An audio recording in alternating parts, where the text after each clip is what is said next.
panorâmica muito rápida, pensando nos pioneiros. O que será que os pioneiros adventistas afirmavam sobre o remanescente?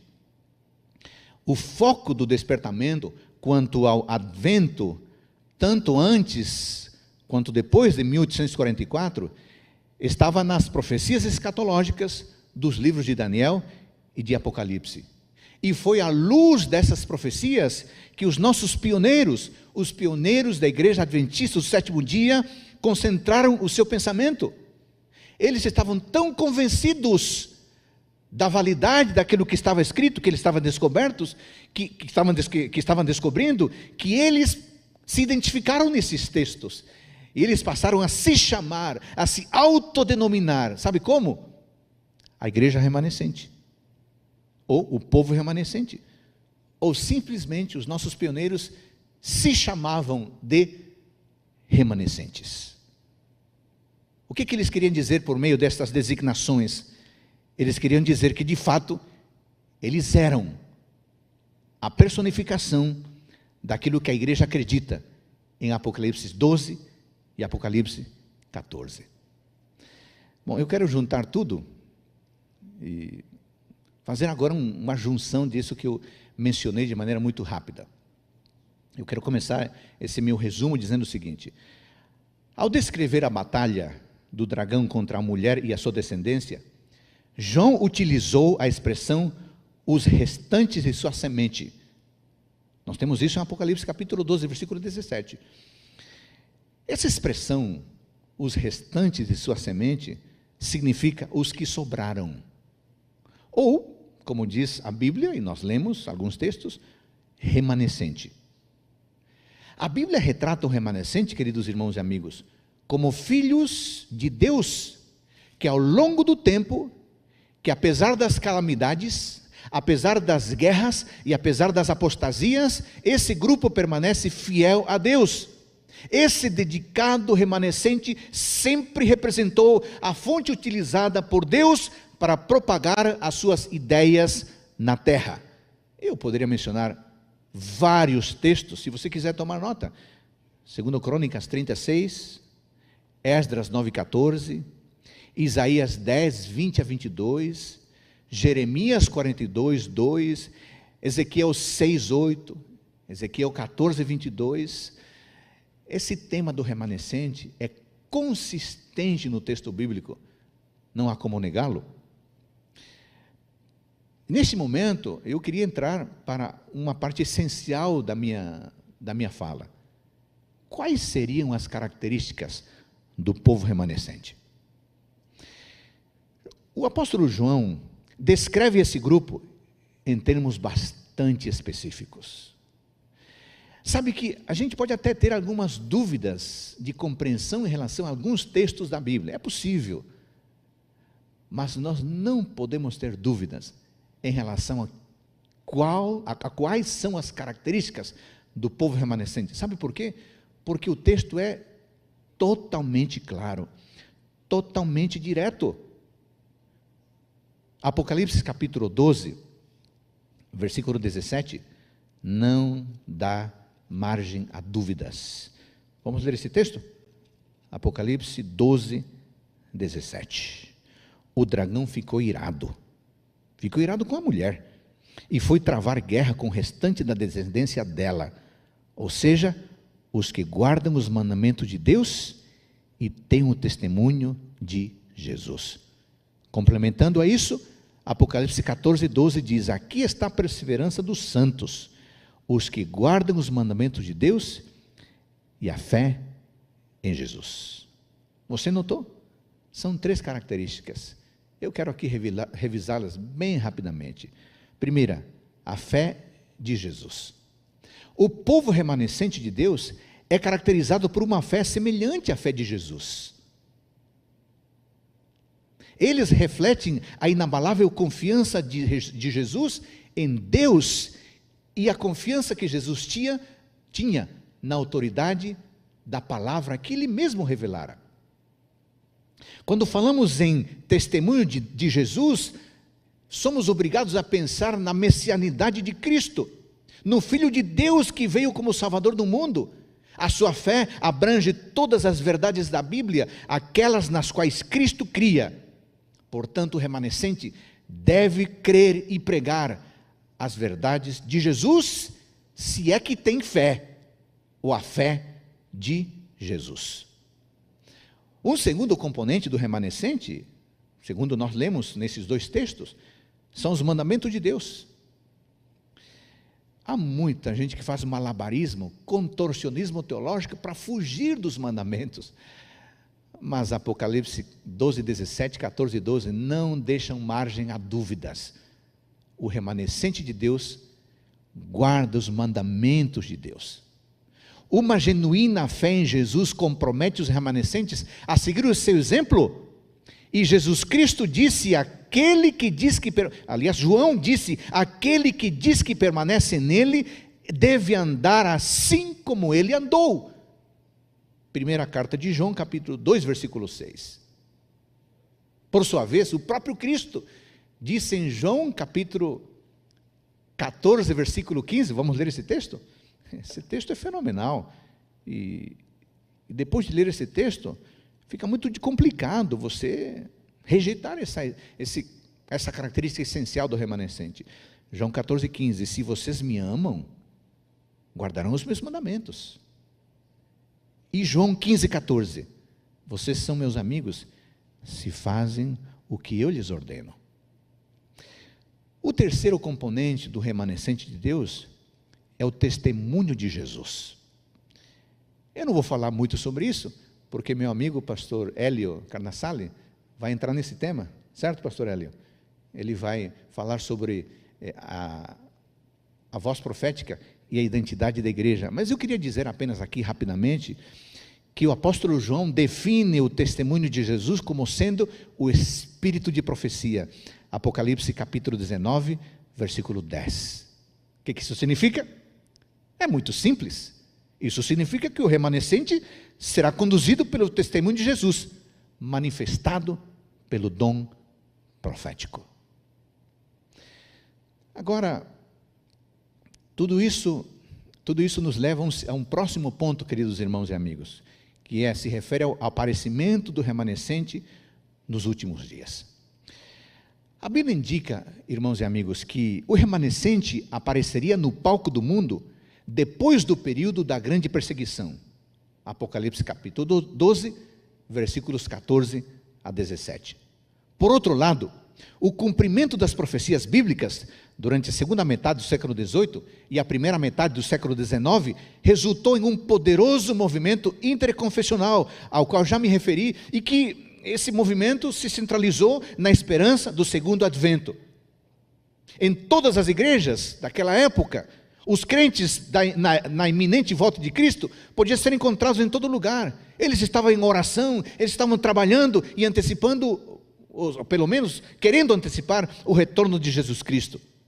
A esperança no advento, ou a esperança do advento, desenvolveu um espírito de profunda unidade entre seus participantes, e muitos se uniram para advertir o mundo do breve retorno de Jesus Cristo. O movimento adventista representou um genuíno movimento interconfessional bíblico, centralizado na palavra de Deus e na esperança do advento. Mas aconteceu um problema. À medida que estas pessoas estudavam a Bíblia, mais e mais se convenciam, mais e mais entendiam que Deus estava chamando esse povo remanescente a prosseguir para uma reforma de toda a Escritura, do conhecimento da Escritura. Eles próprios já haviam experimentado o que significava isso, o que significava entregar-se por completo à percepção, à compreensão do estudo bíblico. O seu estudo da Bíblia revelou que as provas e os desapontamentos que Deus lhes permitira atravessar constituíram uma tremenda e profunda experiência espiritual purificadora. E a partir desse desapontamento, um pequeno grupo nunca mais foi o mesmo. E dali então surge o movimento da Igreja Adventista, que posteriormente se chamaria Igreja Adventista do Sétimo Dia. Tudo isto, queridos irmãos, nos leva a compreender que a Igreja Adventista tem uma identidade exclusiva como povo de Deus. O fato de compreender a Igreja Adventista com uma identidade exclusiva como povo de Deus não deveria gerar em nós orgulho, arrogância, de maneira alguma. Ao contrário, deveria gerar em nós o desejo de partilhar o amor de Deus com as pessoas que ignoram tanto o amor de Deus como as verdades da sua palavra. Por outro lado, compreender que a igreja adventista do sétimo dia tem uma identidade exclusiva como povo de Deus, nos impede algumas coisas. E eu queria dizer algumas coisas aqui, daqui em diante, até o final da minha fala. Algumas coisas sérias, eu queria dizê-las com muito carinho. Quando nós compreendemos que a igreja adventista tem uma identidade exclusiva como remanescente de Deus, nós não podemos sair por aí ensinando ou promovendo algumas coisas, como por exemplo, ecumenismo religioso.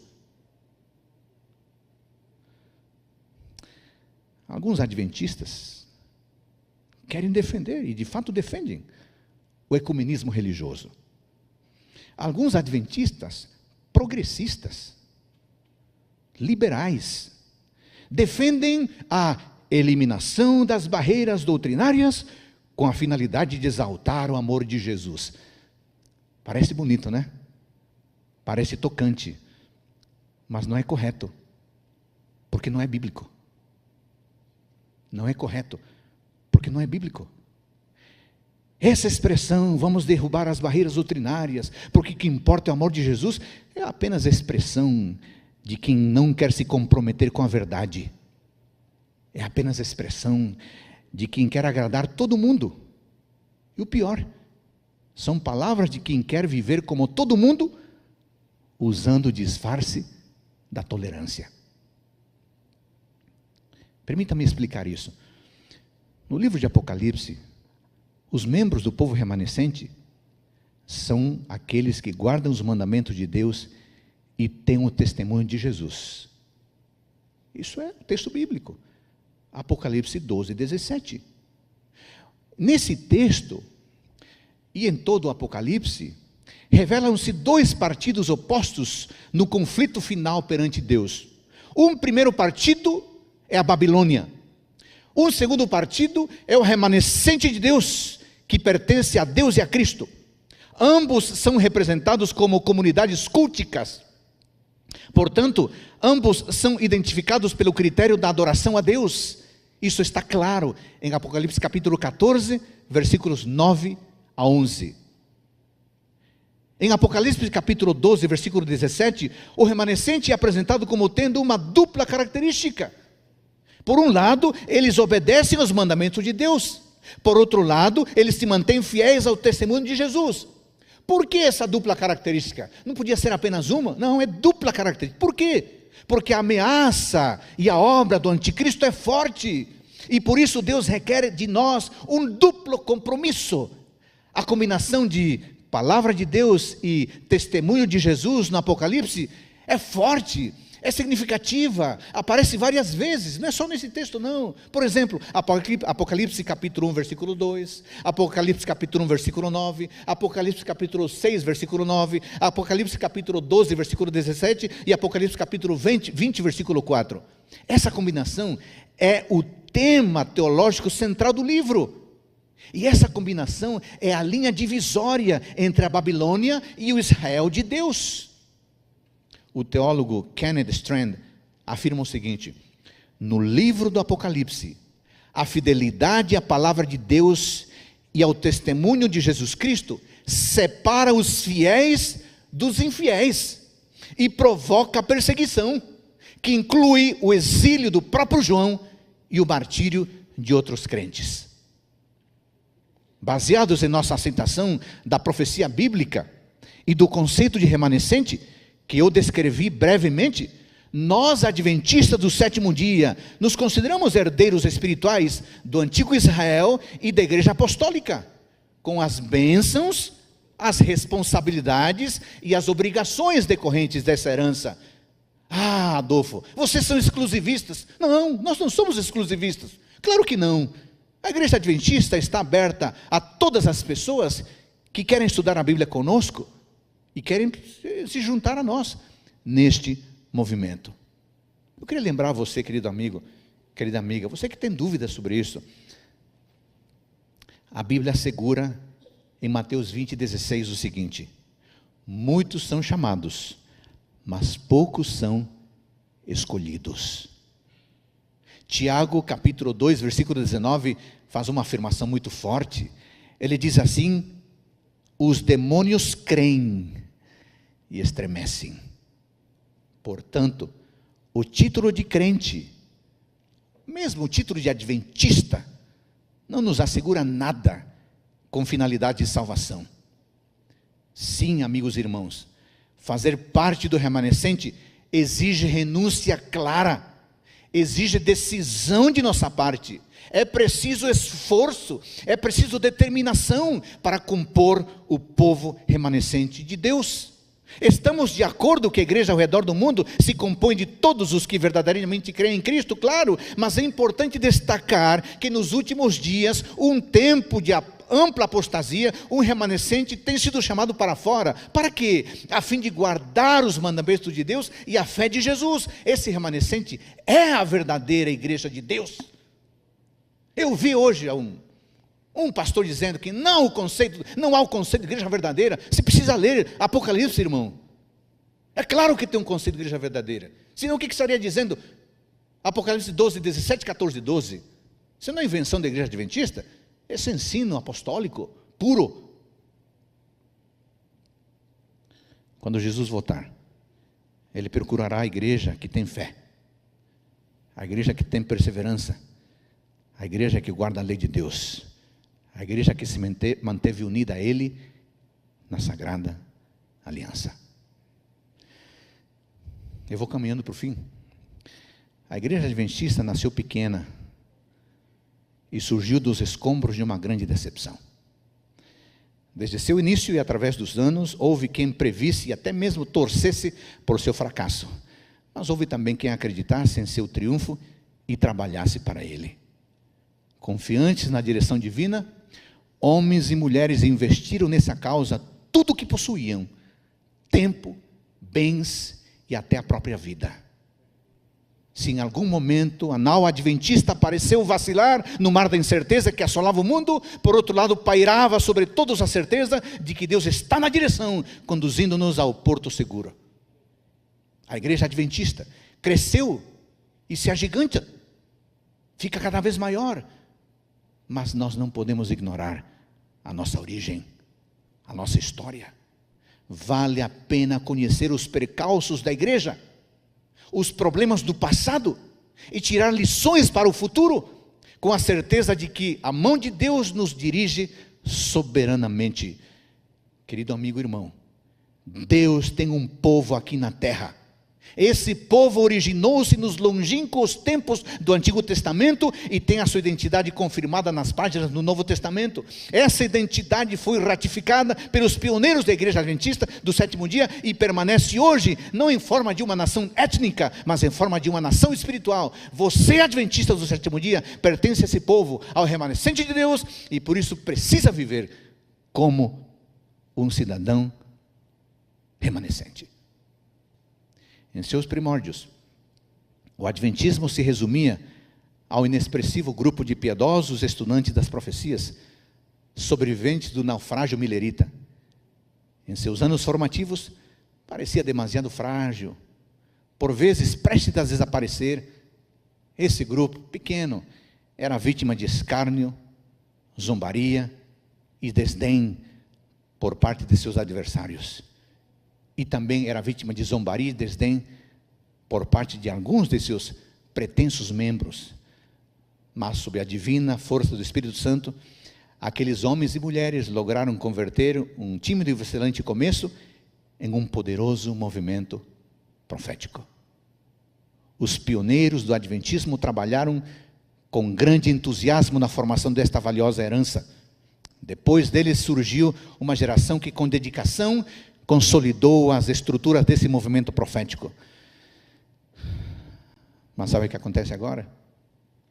Vemos com preocupação na igreja uma nova geração, conhecida por sua ausência de fervor denominacional. Quem são estes? São os adventistas por tradição, por costume, por herança. mas não por conversão. Nasceram na fé, no entanto, jamais experimentaram o milagre do novo nascimento. A este importante segmento da igreja se aplicam as severas palavras da fiel testemunha em Apocalipse 3, 15 e 16. Conheço as tuas obras, que nem és frio nem quente. Quem dera que fosses frio ou quente.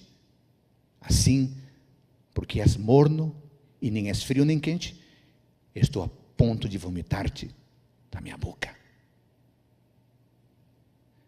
Eu fico muito preocupado que eu próprio seja desse grupo. Um simples adventista cultural. Não é isso que Deus quer. Porém, apesar desse espírito laodiceano que parece minar a validade do adventismo, coisa alguma deste mundo possui tanta segurança de êxito como a Igreja de Cristo. A profetisa nos diz: nunca pensemos, muito menos falemos em fracasso na sua obra. Não é extraordinário? Nunca pensemos, muito menos falemos em fracasso em sua obra. Portanto, se tem alguém que está torcendo pela derrota da igreja, se alguém tem algum torcedor que espera ver a igreja dividida, se tem alguém que espera ver a igreja adventista quebrada, deixa eu falar uma coisa para você. Pode ficar esperando, que isso não vai acontecer.